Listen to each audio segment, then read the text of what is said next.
What is up guys, Carl here. Today we are unboxing and having a first look at the ASUS GTX 670.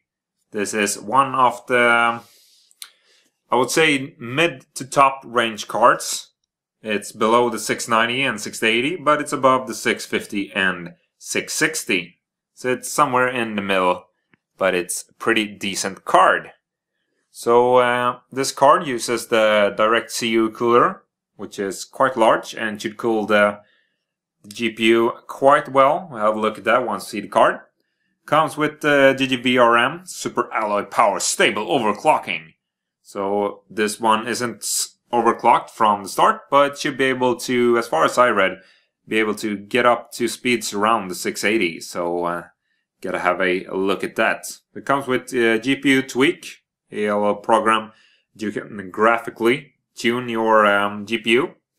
It's the 2GB version. It also comes with a 4GB version, which should be good if you're running triple display with 3D surround, because you need that frame buffer to fill up to have all those frames running.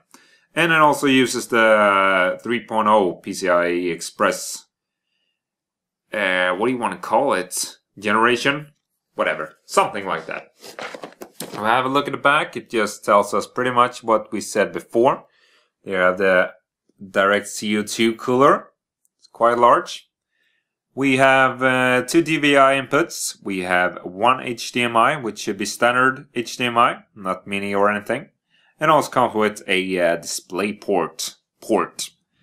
Comes with Nvidia 3D Vision Ready sticker, and also GPU boost, when they say down here that actual boost clock speed might vary.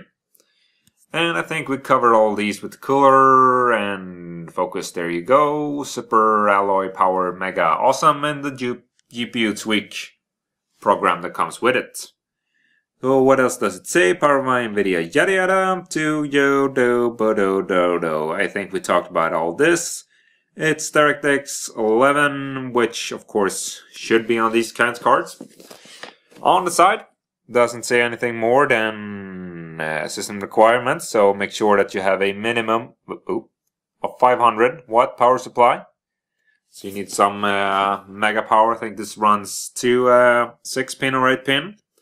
So you need all that power. And I don't think there's anything else. So let's pop this little baby open. I also have my little chassis and my old graphics card there that we're gonna compare this one to. So I should be able to get quite a boost since I'm upgrading from a MSI 560 Ti, which is still a pretty good card. It runs all the latest games on high settings, but this one should give me some more frames. So a little ASUS sticker, or not a sticker, printed on the box with a matte black finish and gold. It comes with a smaller box in the larger box. We'll maybe have a look at the things that comes with it first. So it has a little tab right here, makes it look kind of fancy-pantsy. And can we get there? We go. This one open. So first of all, you have a dual Molex to 6-pin connector, but of course you should have enough cables if you're running a good enough power supply. Stop unfocusing. Come on, there we go. But you do have that if you need. It also comes with a not a quick start guide, a speed setup guide, which tells you in all the different languages how to hook it up, remove, and how these ports might be connected. And of course the driver and GPU tweak disk. You should of course download the driver from Nvidia or ASUS website to get the latest fancy things. But the GPU tweak can of course be installed from that. So here's the card itself. Comes in a anti-stab bag. Little piece of tape on the back. There. Ooh, look at that. And it comes, I was looking at buying the 660 Ti. but I thought I'd go for this one instead, because even though the 660 Ti is a good card, this one might be worth the extra bucks for it. So can we get a nice little shot from there? We go. So it has this matte black metal finish on the DirectCU cooler. Double fans, and here you can see all the heat pipes running from the GPU up all the way to the edge of this little thing. And it does have a little back plate that not only make it sturdier, but it should, I just thought I bent something there, should also keep things cooler by picking up the heat from it and spreading it out over this area. And as you can see, this one, I think this one is somehow fitted to the back plate. Yeah, I don't know. I just think too much. There you have your double 6-pin connector. And a good thing that you're gonna see by this being over here, not in the back, is that you can fit this in a smaller chassis internally, because it doesn't like stick out the connectors on the back. So you have a double SLI connector, so you can run this 3-way, and you have your little PCIe Express port back there. So let's bring out my old card to just compare sizes and looks. So this is the 650 Ti with the twin Frozer, I think it's called. It's on my channel if you want to see unboxing of that. Which is, as I said, a good card, but this is a step up. And as you can see, the 650 is a bit longer. Not only the PCB itself, but of course the cooler, since it does have more power to cool down. Let's see if we have any specs if you're interested in that. So this is in Swedish, but I can sort of translate you. So the 650, you have 2 GB of GDDR5 RAM, which is running at 6008 MHz. You have 1344 CUDA cores.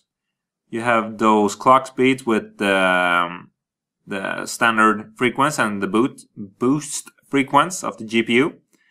You have a 256 memory interface. Not sure what they call that, compared to the 660 and the 660 Ti that runs at 198 or something like that. You have all the ports there, and it doesn't say too much. What it does say from that little thing is that before you buy this card, make sure it can fit in your chassis. So let's see here if the card will fit in my fractal design R3. So the R3 compared with R4, as far as I think. In the R4 you can you have 2 little cages for your hard drives, but this one is just one. So if we lift that up and we remove the little cover for PCI port, there you go. It does have a little ASUS on that little tab back there. It's meant to hold it in. Now let's remove this baby here. Oh yeah. Brush the aluminum back here.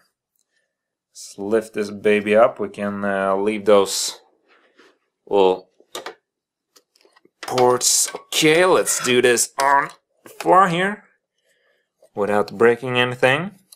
A lot of connectors. And come on. Come on here. Come on. Make sure everything fits before you start pushing. There we go. One-handed. Can you see anything down there? Am I doing things right? I think I need to attach this a bit better, because these cables are just bundled up. But as you can see, there's still some room between the card and this little wall down there. So it does fit in a fractal design define many words there. Fine R3. And this is what I said about connectors. If you have a look at the twin Frozer card, the connectors are back here. So if the 560 was longer and had connectors out there, these ones would just be pushing onto that wall. But by being out here, you have a bit more space. So thank you for checking out my unboxing and first look and fitting of the ASUS GeForce GTX 670. And I will see you next time.